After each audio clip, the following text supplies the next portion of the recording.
Hey guys, good afternoon. So here's the path that we're going to take today. We are going to spend some time brainstorming different ideas to obtain more listings. However, we're going to start by just playing about a 20-minute snippet of something, of an interview that James Shaw did with 3 agents last week that kind of attack the whole equity analysis idea, right? Because that's certainly an idea that's going to be discussed among us today. So we wanted to give you some external ideas, what people around the country are doing with the idea of the equity analysis, because each of these 3 listing agents is working the equity analysis slightly differently. So I'm going to turn that on.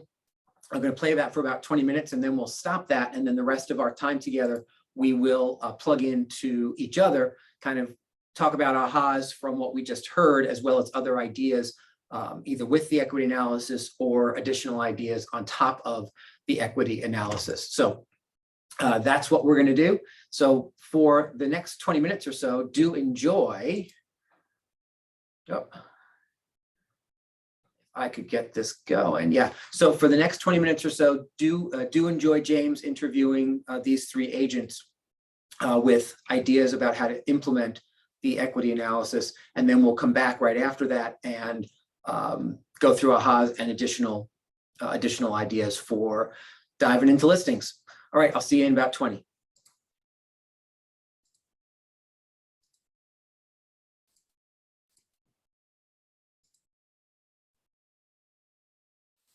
So the equity analysis is basically what they actually can walk away from their home should they sell. So what I did was I took the golden letter and kind of tweaked it and played around with it until I got something that really, really worked. So I went through all of my database records, everybody I've ever purchased a home with, and I looked at what they bought it for, because of course we don't know what they owe. So I looked at what they bought it for, and then I looked at the market trends in their community, and I put a midpoint. So if you list your house with me today, this is what you can potentially walk away with. And it could be a lot more based on what you actually owe.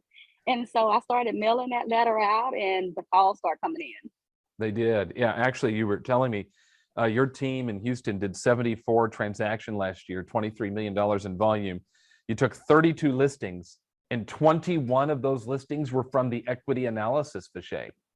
Yes. I literally leveled up last year, 2019, when the pandemic hit. I was finding my way and revamping the team and dealing with COVID. And I was like, okay, I need to do something at a much higher level. And I said, okay, let's focus 100% on listings. And so that's what we did. We just started focusing on listings, showing people the value, and it just went crazy. This is clearly your number one strategy for listings. If you took 32 and 21 of them were from the equity analysis, choosing to lean into this idea has totally changed your business. If you look, you went from 38 sold units in 2020 to 74 sold units in 2021. This has had a massive impact on your business. Absolutely. Yeah, that's great. Okay, Chris, I want to come to you because you've really used this as well. And you're being very purposeful about reaching out to your database to walk through this, similar to what Vishay is doing. Vishay's sending a letter. Chris, you're calling them. Tell us a little bit about what you're doing. Yeah, so I started out just calling, and what I did was I had my assistant do a search by anniversary date, and so home anniversary date, and I had her create a spreadsheet of those that had bought between 3 to 10 years prior, and then went through the list and evaluated who's most likely to want to make a move up, who was a first-time buyer, and I just started calling them. And last year, that created 17 transactions for us. This year, I've now tweaked it, and I'm using the DTD2 system. And so I now is sending an email the Friday before that week's group to call. And it's just a quick text that just says, hey, just checking in, thought you might want to know the current value of your home. Would that be of value to you? So I'm getting people coming to me in that specific group that I'm already calling. I know ahead of time who I'm going to do that equity analysis for. I know the house. I can have a net proceeds sheet done, and then I'm calling them and scheduling Zoom calls. And in January, I was actually out sick 2 weeks, but I still did 9 Zooms. And of that, I got 5 appointments set, and I got 3 listings out of it. And I have 2 more appointments from that this week. Both are ready to sell. All right, so there's a lot there, Chris. You gave us a lot. So we're going to slow it down. We're going to unpack it a tiny bit. The way you started this equity analysis, when you first heard about it, we had, of course, talked about it on the mastermind call. Many of you guys know this in this group. We do a daily call, 8 a.m. Eastern time, Monday through Friday, and Pivot Shift Ahead. It's open to anybody. PivotShiftCall.com is how you join the Zoom. And Chris, we brought this up because Vishay told me about it. So we brought it up on that call, and you go implement right away. And you were very strategic. You said, all right, I'm going to look at my database, people who've been, what'd you say, 3 to 10 years in their house? Yes. What was magic about that window? Why did you pick, why not just call everybody? When you started, what was that 3 to 10? Why was that important? I picked that window because we knew that equity increase had been skyrocketing. Those that bought in 2010, before things started to pick up again, bought low. I knew they would have a lot of equity in their homes that they wouldn't know unless I told them. And those that bought even 3 years ago had quite a bit of equity increase. And I wanted to target the people that I knew had a lot of growth and that were most likely to make a move. Okay, so that's why you picked that group. And then you would call them, is my understanding. You would call and ask them to hop on a Zoom to review this. What did that conversation sound like? Actually, it was a pretty easy call. It was mostly a care call. And oh, by the way, would you be interested in knowing the current value of your home? I think you'd be quite shocked to know what it is. Everybody says, well, of course I would love to. Great. Let's go and let's get on a quick Zoom. Do you have time now? Because I already had the equity, analysis done, and we just get on the Zoom, and everybody was shocked. Like, I have that much equity. Because I would always ask, how much do you owe? Do a quick net. So it was a pretty simple start out with a care call and oh, by the way, would you be interested in knowing the value of your current home? Absolutely fascinating. And we're going to talk about like how you kind of come up with this data in a little bit, but I want to start at the beginning because it's a really good place to start. And so we're walking through the strategy of what you're doing. And then you said you went to the DTD2 for this year. Now, for those of you watching don't know what that is, we've learned this from Steve Schlueter and Tammy Youngst in their Never Ending Referrals program from MAPS, where this is 2 letters of the alphabet by last name every single week. They teach it in bold, Vishay, as you know. And so now you're just following that schedule. And it sounds like to me, you're calling or you're texting everybody with that last name. Hey, would you be interested in this? I'm going to reach out next week. Is that right? Yes. Okay, good. Yes. All right. So let's go to Linda. Linda, I'm excited to hear from you because I'm sure you're doing some similar things and maybe some things that are a little bit different. Tell us a little bit about your strategy because it's worked really well for you too. Thank you, James. Thank you for the opportunity. I have. So I've always used the RPR valuation in my listing presentation, and I use it as an auto value. Hold on, time out. Now we're using more letters. People get confused when we use all the fancy letters. So tell them about the RPR, because this is something that most likely everybody who's watching this has access to and they may not know. So tell us about the RPR. Okay, so that's the Realtor's Property Resource. And I choose that as an auto value. I know you can go in and you can adjust it to, but I like to do that outside of that in the MLS. So I just do it as an auto value, and it provides a really nice, well-written report with charts and graphs, and I use that. And then I go into my MLS and I run my own comps and I make my adjustments by hand so that they can see me doing the work, kind of like in math class, see the work there. And that way, to me, it feels like I'm proving to them why they need me because I'm giving them more information than they can find on their own. Shows that you understand the market. Right. This year I did it for my VIP database, which was a whole different feel because I knew the house, I knew the person, so I could customize it to their specific needs. And that led to conversations that I don't think I would have had if I hadn't started there. What have your results been now that you've been doing this? You go in and do your RPR, which by the way is a tool that if you're a member of the National Association of Realtors, which nearly every person watching this is, you have access to this tool. So you're using that tool to go do an evaluation. You're then logging in the MLS and kind of doing a quick CMA and showing them the work. That sounds pretty labor intensive. It's not really, because I got my admin to pull all the RPR reports, because it's just putting in an address. And then, I mean, to do a CMA for myself really shouldn't take me much more than 30 minutes. Even less really, but so if it's going to result in a listing, to me, that's worth the time. Well, and how many I've listings spent- has it turned into, Linda? Well, I've done it in a lot of different ways. I just had a listing. So one of the other ways was I needed a rental and I needed a rental for a customer that I sold their house. So I was getting frustrated because I couldn't find anything. So I decided to look up landlords that lived, their primary residence was in New York. They rented their Florida property 8 months ago. And I sent them, you know, the report on the comps. And I said, and a letter stating what my need was, that I could help them find a renter. And it turned into a listing appointment for a $950,000 home. So, and I just met with them the other day. They're still thinking about it, but they had no idea what the market was like. They had no idea on the building that's going on down here. And they hadn't seen their property in a couple of years. That is absolutely fascinating. Okay, so Vishay, I want you to help with this, because we had a great question from Glenda. She's watching on Pivot Shift Ahead on Facebook, and she said, all right, look, I don't have any past clients. You know, I don't have people to reach out to and check in on that I sold houses to, you know, several years ago.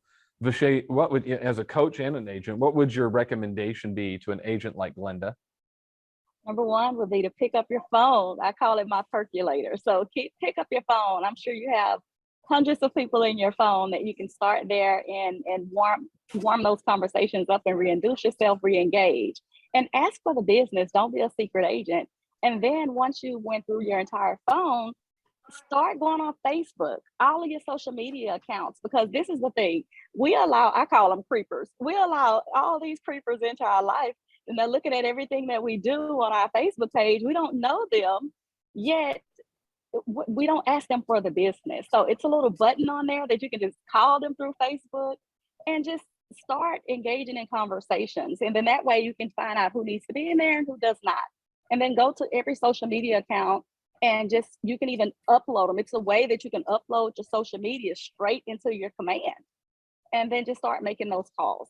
All right, so reach out to everybody, because many people that you know own a home and they probably have equity in it. Chris, what advice would you give about how to know who to call and when to call and what to say and all that kind of stuff, Chris? I think that the best advice is to go through the group that you're calling that week, or do a search and find those people that are either, you know, if they bought with you, if they were first-time buyers and they said this is not our forever home, they don't know how much equity they have and they were quite shocked, or anybody back that's been in their home for 10 years. They're most likely to be thinking of moving, and you just have to have the conversation. Look, here's how much equity you have, and you typically don't realize it, and then be prepared to have the conversation about asking the question, where are we going to go? Okay, well then, okay, this is good, because people do. You call them and they find out they've got $100,000 of equity in their house. Excuse me, they have no idea. I'm all choked up about it. They had no idea they had that much money in their house, and they want to take advantage of that. Rates are still historically low. They've got free money, basically, right? I was talking to my wife the other day. The house we're in now, we bought from the equity from the previous house, which we bought from the equity from the previous house, which we put $5,000 down on, right? So our $5,000 has turned into a house now that my agent keeps calling me and says I can get $725,000 for it, but it only cost me $5,000, 10 years ago to start this process. So they go learn, they got all this cash money records in their house, but then they go, Chris, where am I going to go? Sure, I want to take advantage of that, but now what? What's your conversation like with that? Well, the question is, well, where do you want to go? Find out what's important to them. And then I always suggest first to have a conversation with my preferred lender, because last year, all 17 of those sellers that moved, every single one of them was able to buy without selling. And so then I'd say, okay, you've got time. You can buy your new home without selling the existing home. So you don't have to worry about being homeless. As soon as you've got an accepted offer, we get through inspection, we're going to put your home on the market. All but one, and that one was by choice, had their home sold and were able to buy without even using that equity line of credit. Wow. Linda, I'm curious for you, what has been the biggest surprise that you've seen in your business as you have really implemented this equity analysis concept? What's happened that surprised you, Linda? I think what surprised me is how much I can use it in how many different ways. Because now, you know, from one of the mega camps, I took away, get more out of what you're already doing. And so I'm looking at everything like door knocking. You know, we've taken them door knocking when we're taking a listing, when we're going to invite them to the open house. Now we're taking the brochures from, you know, after we sold and putting one in there and sending it to homes in the neighborhood. Like I said, I used it for a rental. We're talking to our database about home improvements or, you know, upsizing, downsizing, maybe for to know your value because of insurance. It's leading into referrals, you know, more because I guess maybe I'm giving them more ideas.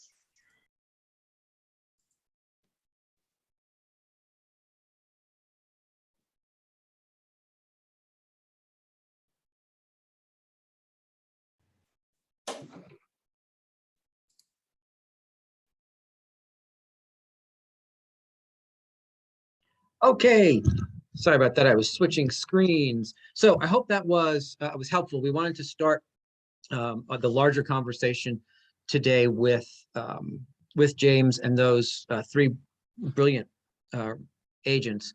And so, what did you hear? What ahas did you pull away about the equity analysis?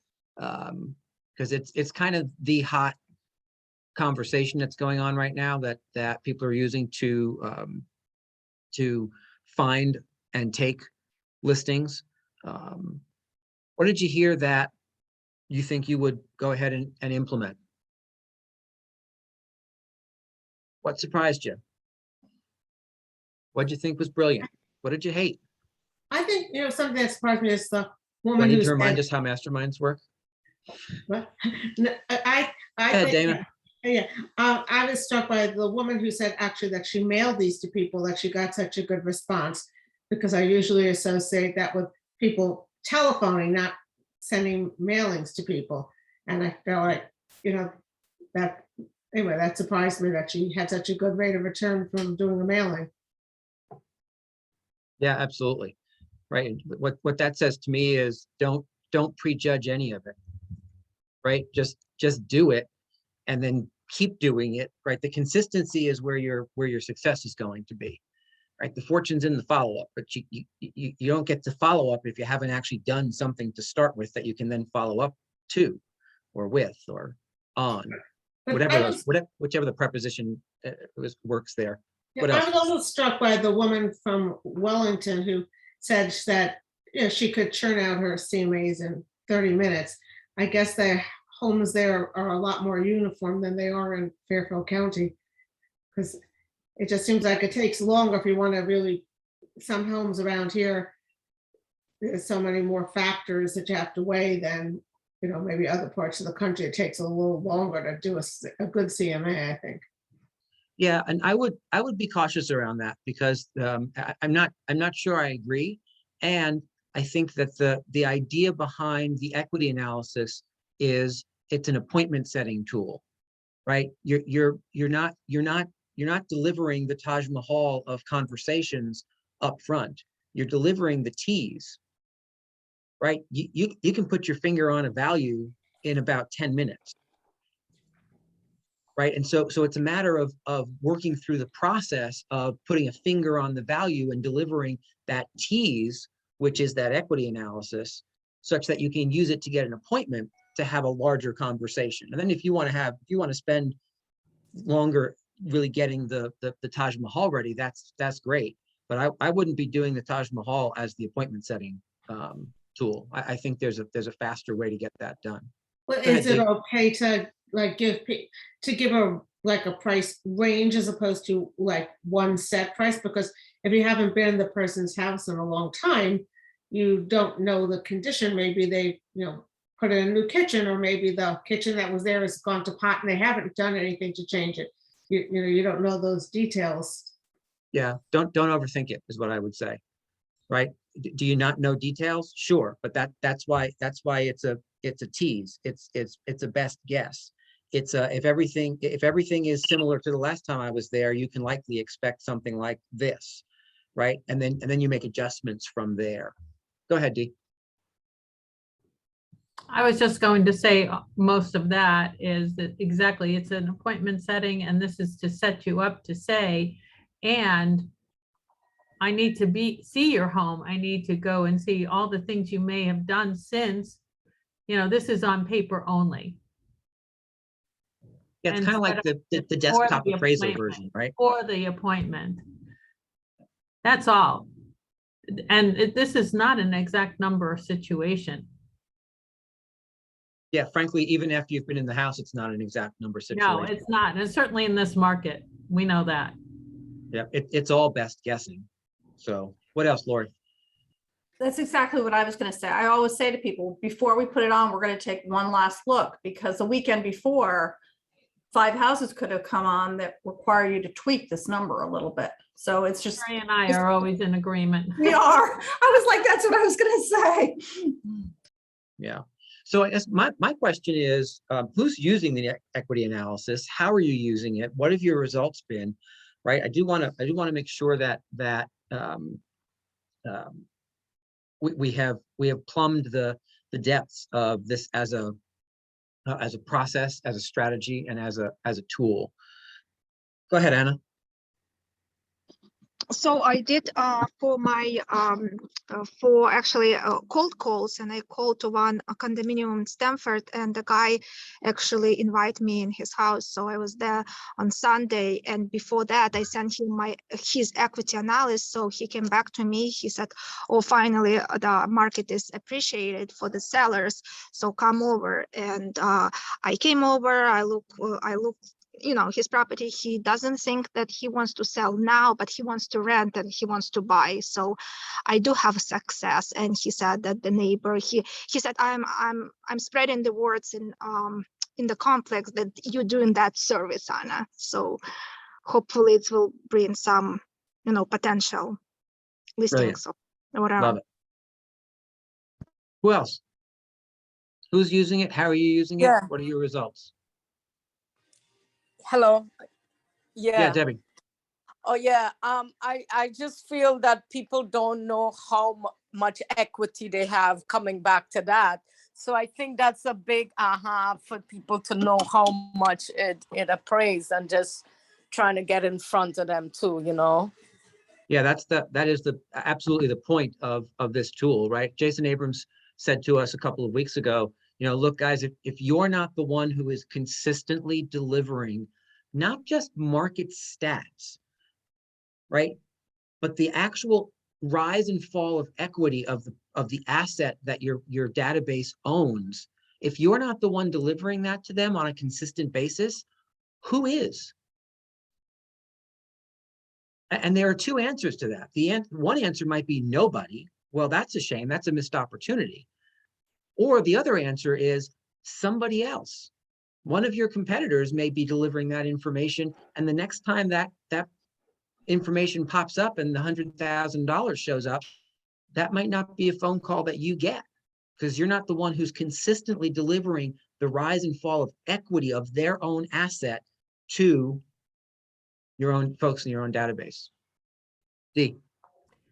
So I am going to change what's going to go on my just sold cards to that question. Tell us more about that. So I have a closing tomorrow and one next, and actually that's a listing, and I have a buyer close next week, and I send out the closed cards, and I'm going to put it on the card. Would you be interested in knowing how much equity you have in your home? And I'm going to put that right in big letters right on my cards that I send out. I just think that's just what we need to do. Let's get it out to more people. And what a better way than that? They get the cards. Yep, 100%. And they're inexpensive, so keep bringing it to their attention. I love that. Dan just put in the chat, guys, if you want to download it directly, the letter that Vasha sends out. So that's a copy of Vasha's letter. She had posted it in the Pivot Shift Ahead document section. So Dan just copied it and put it there. Thank you very much, Dan, for that. So if you want to grab that and use that, please feel free. What else, Dana?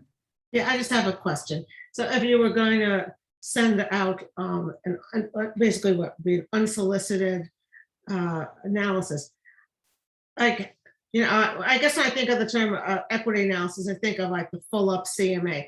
So I'm sure that's not what we're supposed to send out. Should this be just like a 1 page, or should it be more than 1 page? Like, you know, how much like material should be in something like this besides just this is what the equity in your house is? Or is that just enough to send them? So who's actually using the this idea of an equity analysis? What are you all sending? Debbie? I'm using the 1-page report from our PR. And you have to look at it and make sure it makes sense. I had one that was like, wait, I can't make it make sense.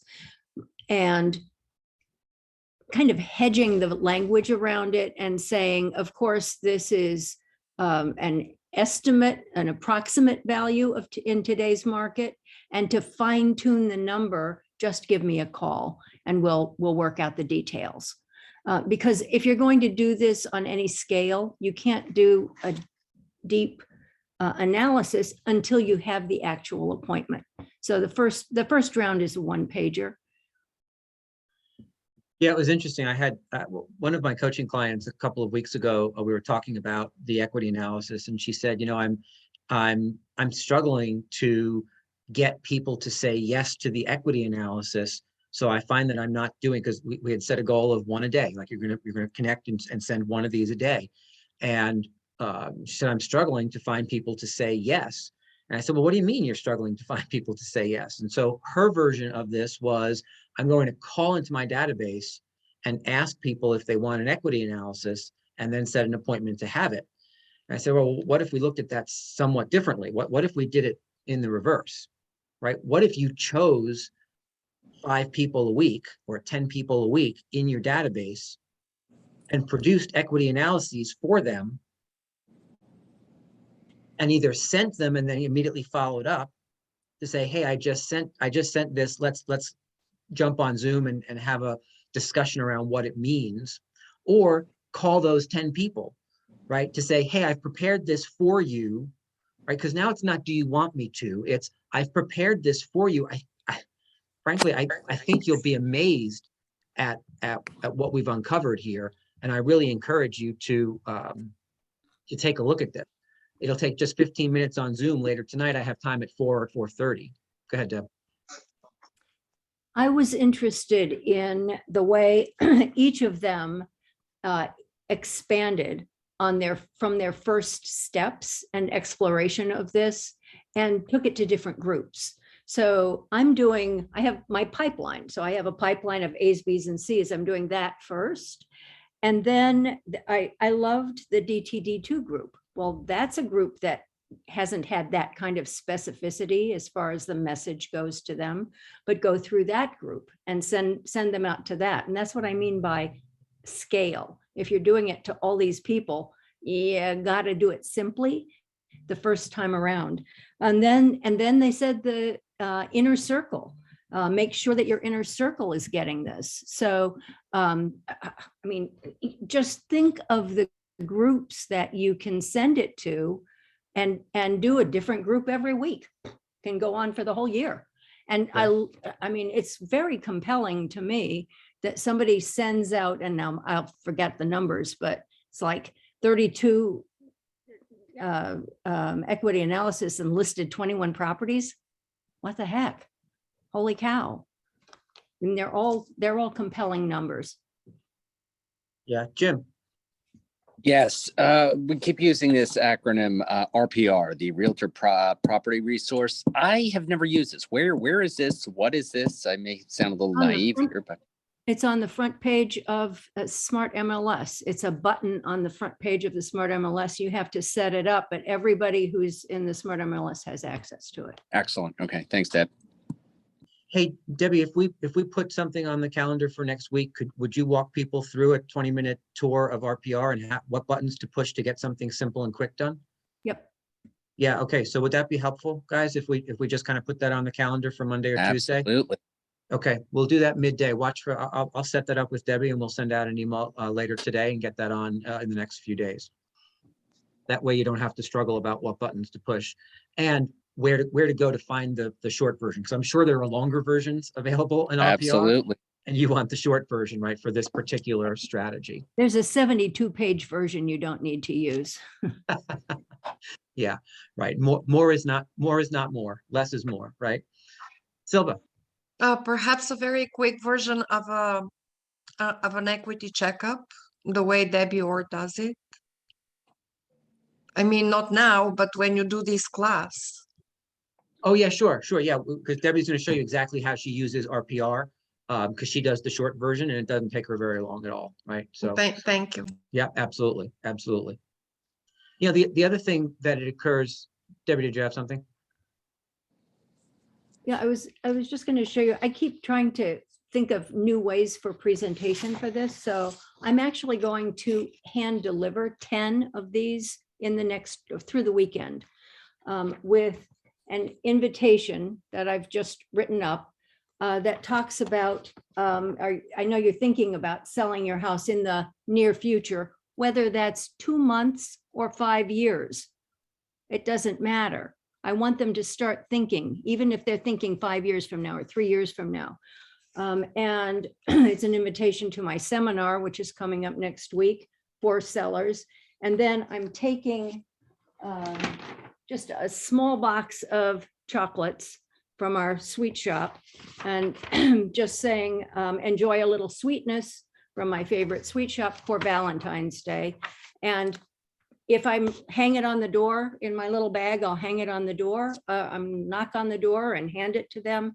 And it will have in it that's a picture of the 1-page equity analysis that just has a picture of the house and whatever you write about it and the 1 number on it.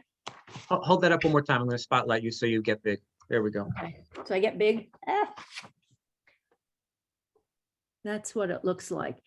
One of the things you can do is, and on the ones that I'm going to deliver this weekend, I'm going to go into the tax records and see if the picture of the house is better. The one thing I don't like on it is the pictures of the properties are kind of funky because they're Google map things. So you can, if you want to be targeted about things, you could run around and take a quick picture with your phone and insert that so that it's a little bit more attractive.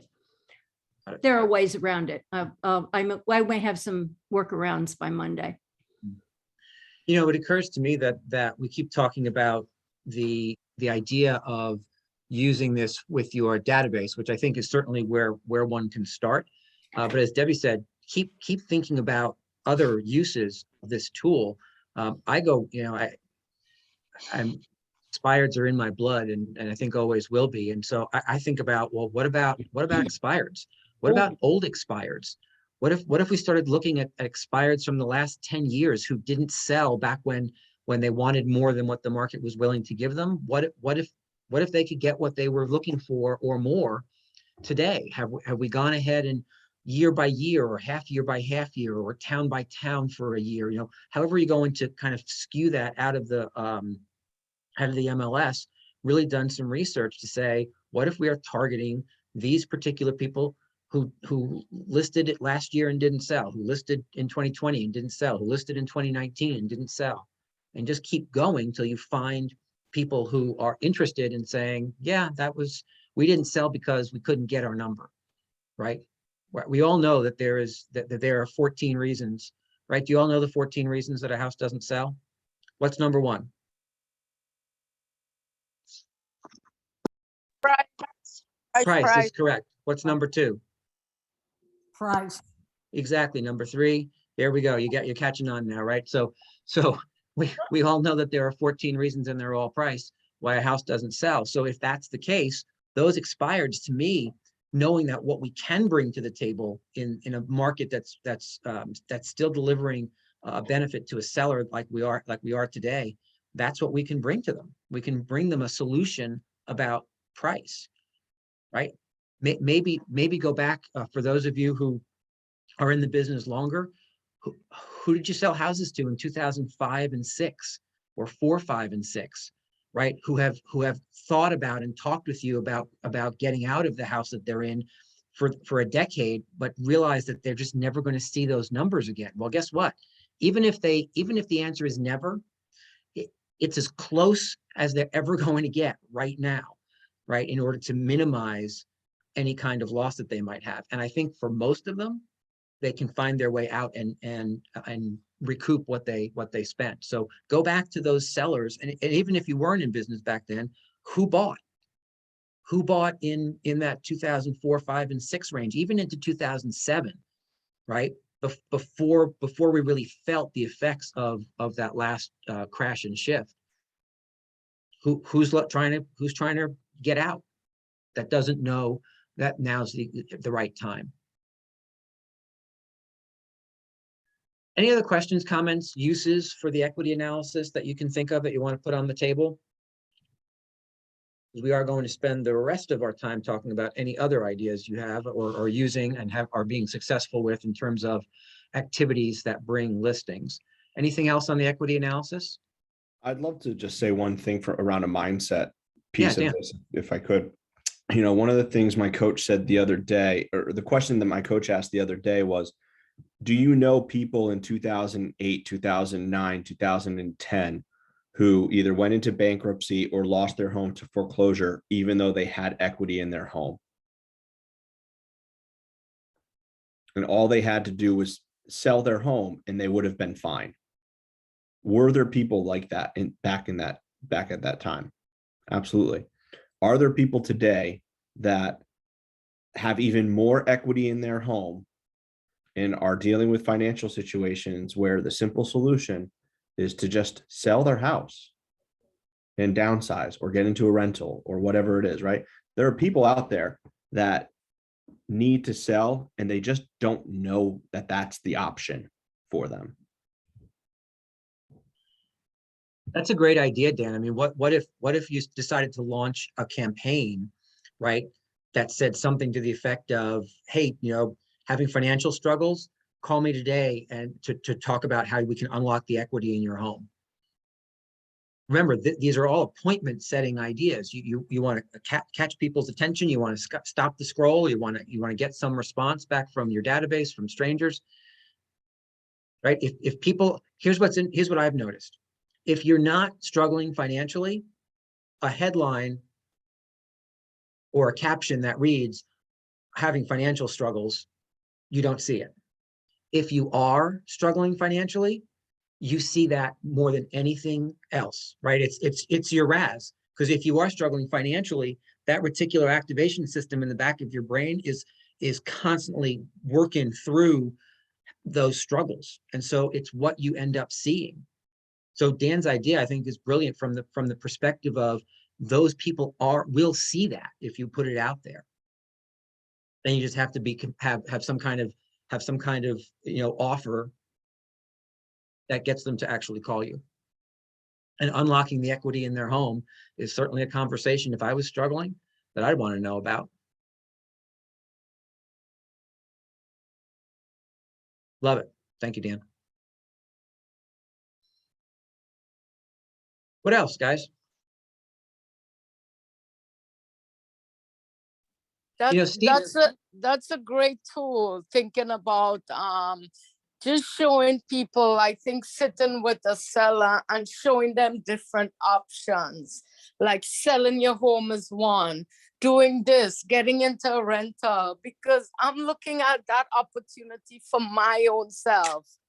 Because what happened, I got into a mortgage, did a modification, and instead of they added, it's a 30-year, they added 10 more years. So they put me in a 40-year mortgage, and then I ended up signing.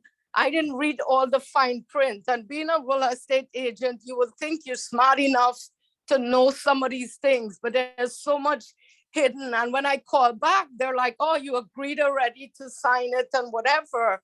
So I'm in a house that's stressing me and my husband out. All we doing is paying the mortgage. And it's all we doing is spending $5,000 a month to live, which is, it's stressful.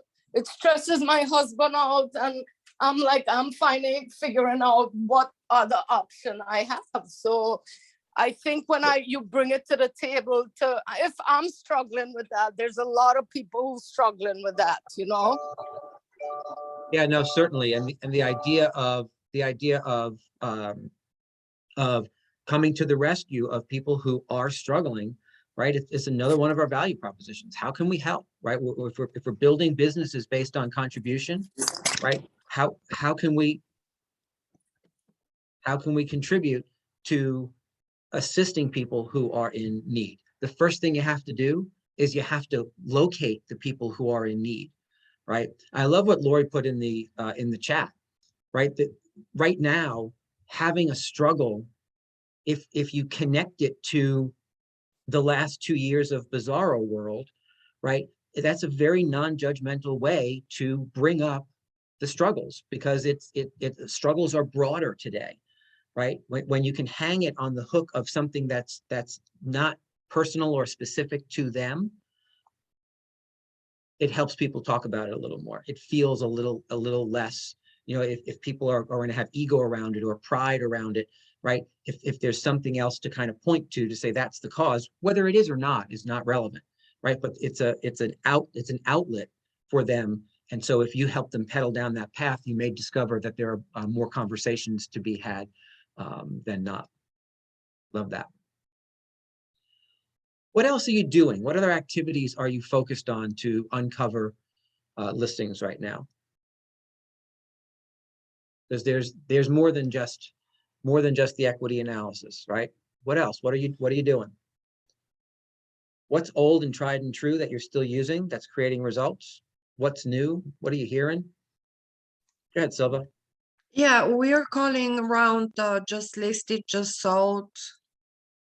It's the old thing that actually always works, and in productivity coaching we do that. And there is an overlap with Debbie Orr, so we cannot plug in Debbie Orr's productivity coaching, because we already have our Jen Henry's productivity coaching. Yeah, well, there's only one productivity coaching, to be No, clear. I mean, And then the Debbie, business. and then Debbie does the support of that, right? So yes, dialing through 100%, right? What are you doing with listings that are coming on? Are you doing the 10, 10, 20, 20, right? Everyone knows what 10, 10, 20, 20 is. It's 10 across the street, 10 behind, 20 to the left, 20 to the right, right? Are you working with the neighbors for properties that are on the market to remind them that there's opportunity, right? That's the idea, is to help people understand that there's opportunity. And from a mindset perspective, you know, Dan said the word mindset before. I want to remind you that that is the opportunity you have right now, is to change your own mindset about reaching out to people, that you're not reaching out to bug them. You're not trolling for business. You're not calling because you're poor, right? You're not calling for any of those reasons. You're calling because there is opportunity in the market right now that you don't want the people that you know, like, and trust to miss. Or at least that's what you should be focused on, right? Come from contribution. How can we help? We wanted to make sure that you knew about this opportunity. And here's the other path, the other piece of that. If they choose to pass on the opportunity, that's awesome. That's just as valid a response. And as a matter of fact, you'll get more people who are interested in passing on the opportunity than saying yes to the opportunity. Just expect that. Don't take it personally. Don't decide that those conversations are now no longer valid. The whole idea is to find the few in the many. Debbie. We would all be better off if we found one. Let's go find one.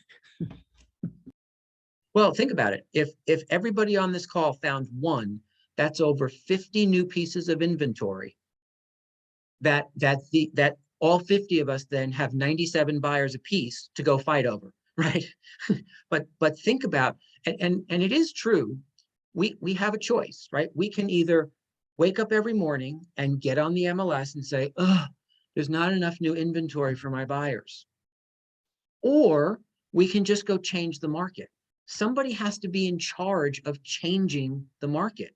So guess what? It's just you. You just have to make that decision.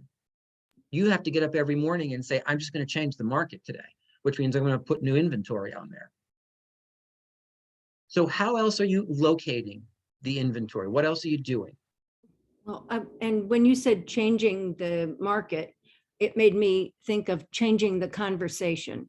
So the conversation that we need to have with these would-be sellers is the unusually and extremely high buyer demand that we have in the marketplace. You got to use that line. It's unusually high buyer demand. Why is that important to you? You're going to get a lot more money than you would if we had low buyer demand. So do you want to jump in and swim? I'll show you. I'll give you your little water wings. Yeah. Well, and for me personally, and most of you have heard me say this before, I'm going to repeat it. It is my opinion that is backed up with fact that we do not have a listing shortage, right? In 2022, full disclosure, right? In 2021, for the most part, the numbers were almost the same for the past 5 years in terms of numbers of listings that showed up in Fairfield County. It didn't feel that way.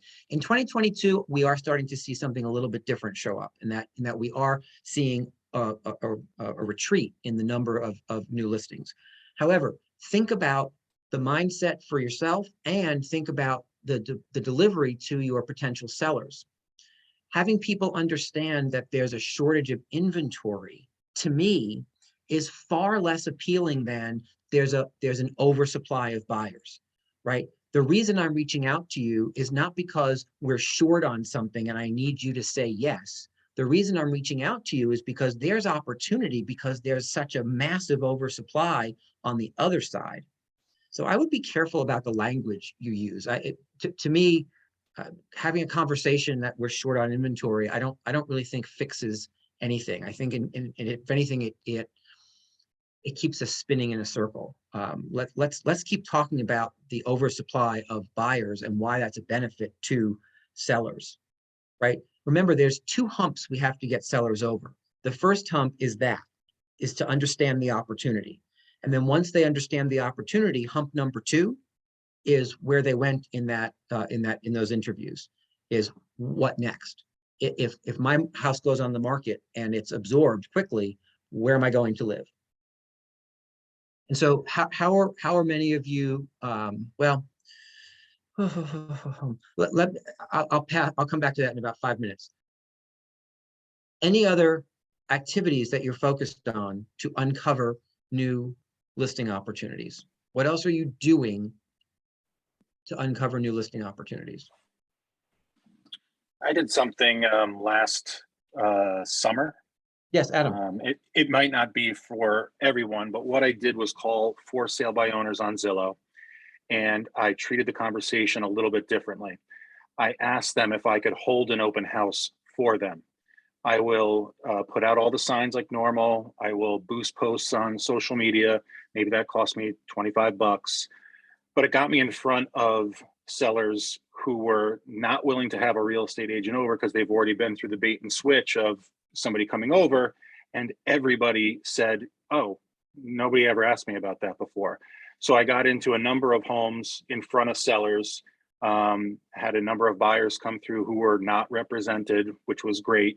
And at the end of the day, if they couldn't sell that home, I was probably going to be that first call that they made, like, you know what, I tried this, and you had come over, now the relationship was built. And it was something that worked for me to create a little bit of inventory. Again, maybe not for everybody on the call, but for me, it was something that, gave me an open house, got me in front of a seller, and, kind of helped start some conversations with people. Yeah, I love that, Adam. And I'll tell you what, the idea of utilizing the inventory that's out there maximally to our benefit is a great idea. So I love that idea. Like, I don't know if, is Christine Olenek on the call? I thought she was before. She said something in Ignite the other day. Oh, Christine, tell people about your snow day activity, because that's not necessarily a listings based activity, but in terms of being outside of the box and remembering that sometimes our income is determined by some of the other stuff we do. Tell people what you did that day.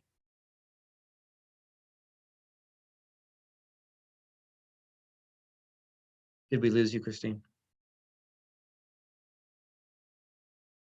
So, oh, there she is. You're muted. You're still muted. There you Sorry, go. I'm very unstable. My computer is very unstable. So I heard like every third word, but what did you ask me? So I asked you to retell what you did on that snow day with the Arizona idea. Oh yeah, it's amazing. She had several phone calls. So I just put up a post saying, dreaming of warmer climates. And I reached out to agents in Florida, Scottsdale, Dubai, and asked them for listings. And they gave me fabulous photos. I posted those, and they're getting people who are calling them, especially this one in Miami. I think I have 4 of my clients have called her about possibly purchasing down there. So here's the point, and here's why I connected it to what Adam said, right? Both of those strategies are, let's get in front of people who maybe aren't specifically today business opportunities. However, who do they know that might be business opportunities, right? Maybe the for sale by owner ends up selling on their own, but Adam created enough of a relationship that he can now follow up, and maybe the neighbor's going to go on the market and isn't interested in doing for sale by owner, and calls and says, well, I don't have a realtor. Who do you suggest? Well, Adam was just in their house 2 weeks ago, helping them do their for sale by owner thing, coming from contribution, not ringing their doorbell saying, you're a fool for trying to do it this way. I can do it better. List with me, right? Because that is never a winning script with for sale by owner. Christine did the same thing with finding community and connections out of town, such that what if those agents that Christine is now helping to create buyer opportunities, A, she may get a referral fee from finding the buyer and sending it. That's A. B, those agents now in the warmer climates, when they have somebody up north that needs to list their house, who do you think they're going to call, right? And so it's not just about what are we doing today to find listings today. It's about what are we doing today to find listings today, tomorrow, next week, next month, June, September, right? You have to think career, not year. It's about laying the foundation on all of these great ideas and start building the consistency around them. Because that's where you're going to see the benefit in your income. That's where the results show up, is over time with consistency with these ideas. Right? Anybody who came today looking for like the silver bullet of, oh, just do this and you'll have 5 more listings by the weekend, right? Well, what do we all know? We know that's not the way it works, because if that's the way it worked, we wouldn't be having conversations about activities for listings, right? Thanks, guys. We have 6 more minutes. Any other ideas of things that you guys are doing? Christine, did you have some more? No, all set. Thank you. Got it. Hey, Christine, while I have you, are you doing anything fun and special to attract sellers on social media? I'm just doing my videos. I just talk about how it's such a great time to sell.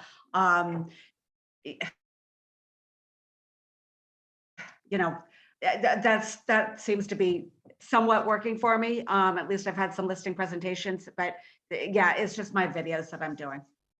Brilliant. Well, and she almost throws away the fact that, yeah, it's just my videos and I've had some listing presentations, except connect those 2 dots, right? Your strategy on social media is to be a presence, to be a local expert, to be delivering data and information and being passionate about it, which then has people circle back to you and say, hey, can you come talk to me, right?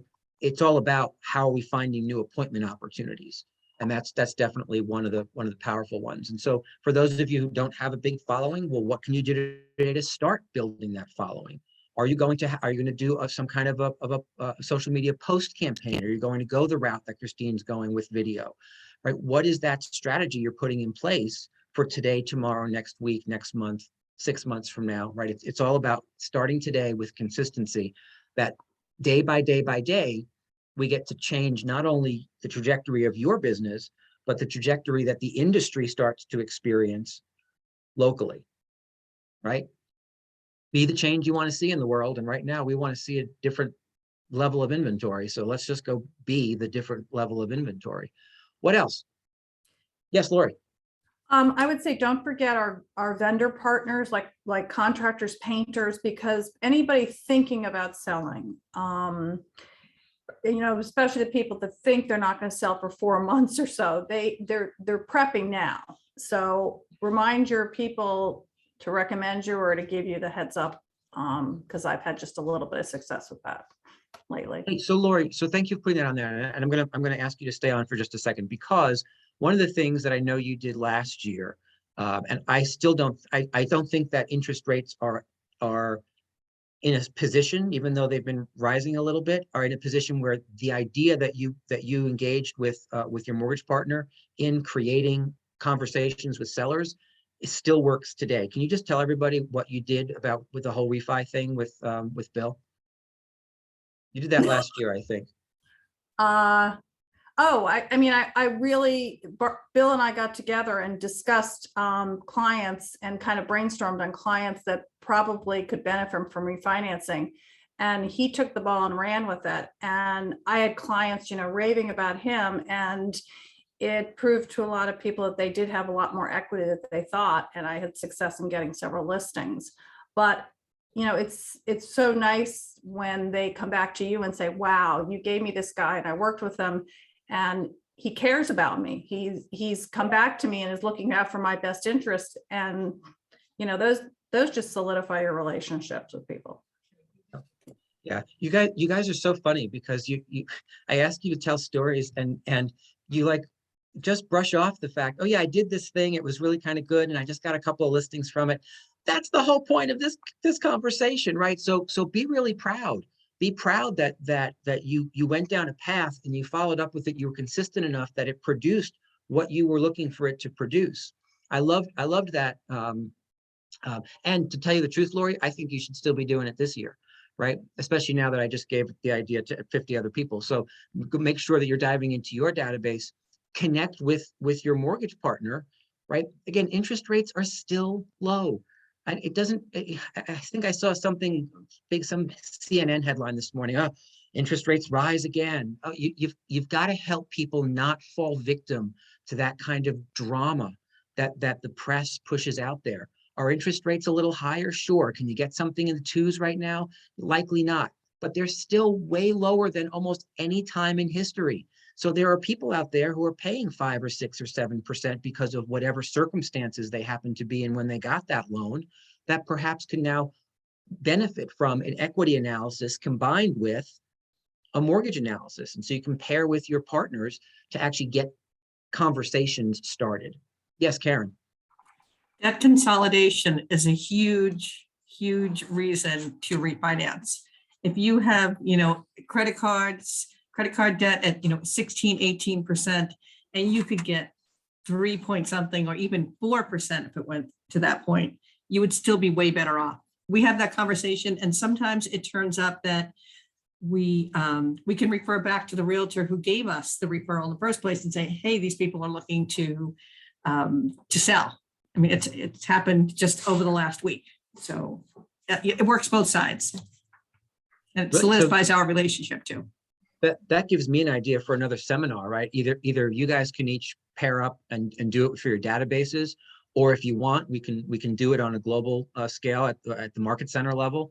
What if we had a debt consolidation a seminar that for 30 or 40 minutes, we just kind of walked people through what Karen just said, knowing that they're coming off of 2 years of bizarro world, right? Where people may have gotten themselves into some trouble with layoffs or furlough or any of that kind of stuff.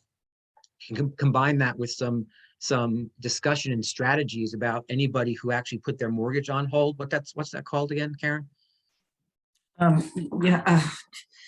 Oh my gosh.